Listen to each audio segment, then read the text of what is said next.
Selama mana belum mati, selama mana roh kita tidak melepasi halqum kita, maka di atas muka bumi ini setiap ucapan Bismillahirrahmanirrahim akan mendapat pahala. Setiap ucapan Subhanallah ditulis oleh malaikat. Setiap 10 sen yang dimasukkan kerana Allah, maka dikirakan kebaikan oleh Allah Subhanahu wa ta'ala.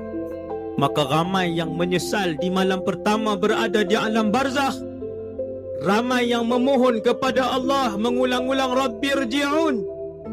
Boleh tak ya Allah kembalikan kami sebentar sahaja di atas muka bumimu? Untuk apa wahai yang meminta pada hari pertama di barzakh? La'alli a'malu salihan fima tarakt. Dia kata, ya Allah, bagi aku hidup saja aku nak buat amalan soleh yang tidak sempat aku lakukan.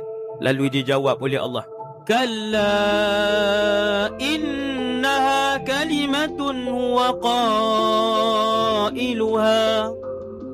Tuhan kata tidak sama sekali. Siapa yang akan dikembalikan?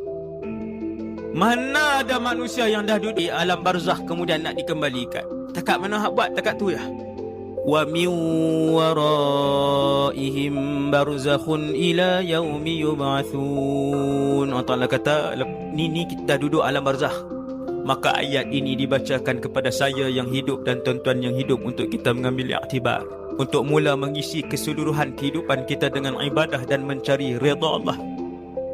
Kerana manusia yang mencari redha Allah dan akhirat, beliau akan diberikan dunia dan kekayaan oleh Allah Subhanahu wa ta'ala.